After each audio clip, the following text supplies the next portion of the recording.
It's day 87 of 118 days with the Tudors, and today we're thinking about 1571. And in this year, we see the Ridolfi Plot against Elizabeth. So if you've seen the last 2 days' videos, 1569 and 1570, you'll see that there's been this kind of building tension, people wanting to get rid of Elizabeth off the throne and get the Catholic Mary, Queen of Scots, on the throne. Elizabeth has been excommunicated, which basically gives the Catholics, in the eyes of the Pope, fair play to take her out. And we don't know whether or not Mary has been involved in any of these discussions. We've had Norfolk, who wants to marry Mary, Queen of Scots, locked up in the Tower. So the Ridolfi Plot. This is a Catholic plot, as I said, to replace Elizabeth I with Mary, Queen of Scots, to restore her to her place in Scotland and to have her on the throne in England. Now, the plot is named after Italian Roberto di Ridolfi. He was an Italian banker living in London for some time, and he had some dealings with the Northern Rising, the Northern Rebellion.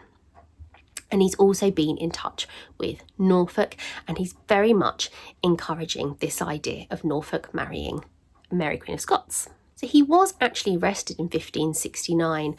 I don't know if we say interrogated, more interviewed actually by Francis Walsingham. And Francis Walsingham, if you don't know, was Elizabeth's kind of key spy master, and he was normally very on it, but for some reason he thought it was fine to let Ridolfi go. So in the March of 1571, he leaves London and heads to Rome, and he has a bit of a jaunt actually around Europe, kind of trying to gather support for Mary, Queen of Scots being on the English throne. Now, supposedly he has letters or instructions from both Mary and Norfolk. I don't know how true it is that he's speaking on behalf of both of them or either of them at all, but this is what he presents to the Pope, and the Pope loves this plan. Actually, he's really pleased with it, and he's so happy with it that he sends Ridolfi off to Philip of Spain, our old mate Philip II of Spain, saying, you need to get behind this. Actually, I think this is one that you'll like. You should support this cause. Supposedly Mary has offered that as exchange for this, if she gets back on the throne, she will send her young son James to Spain to be raised as a Catholic. Now, the Duke of Norfolk had actually been released from the Tower, but then in the August, he's caught sending money and letters to Mary, Queen of Scots. All we know for sure is that he has been kind of offering her advice.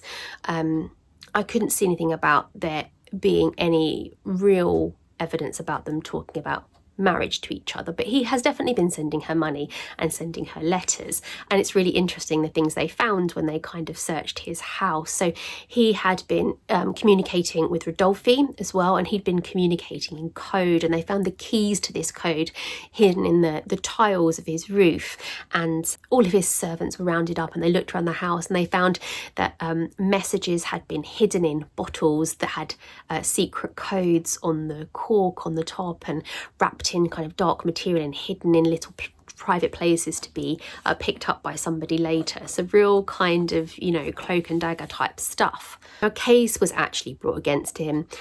He was tried and he was found guilty of treason, and he was later then executed in 1572. Now, Mary's own ambassador tried to save his own skin by saying that it was all Mary.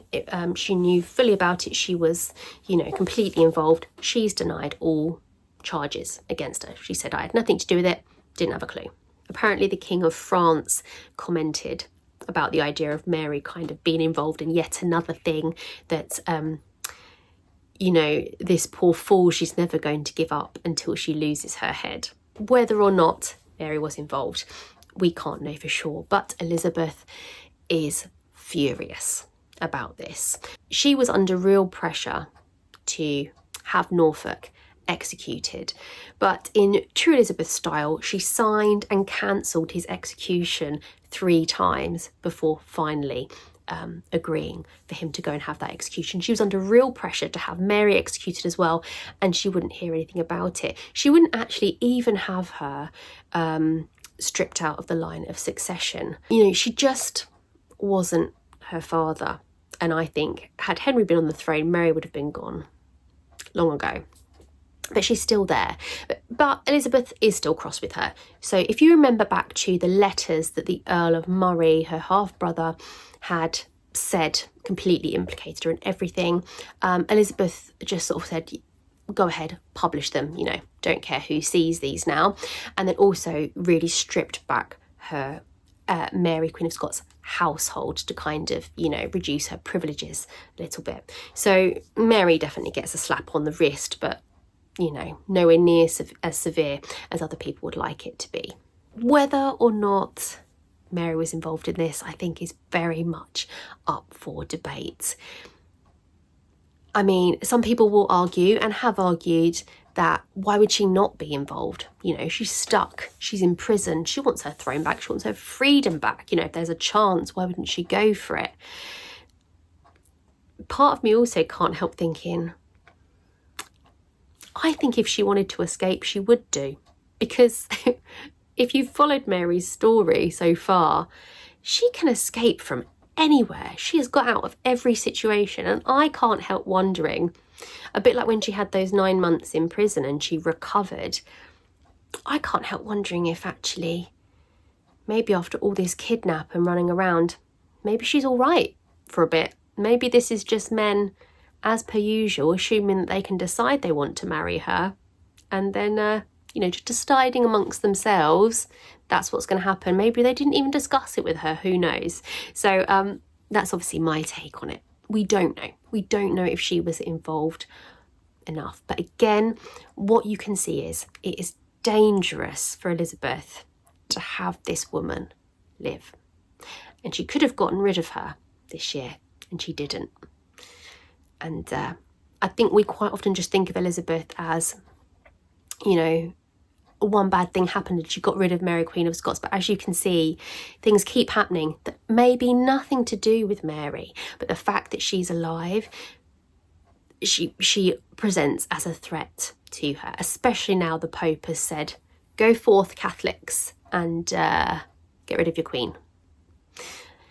So that's 1571. So I'll see you tomorrow for 1572, and we'll see what's going on with Elizabeth then.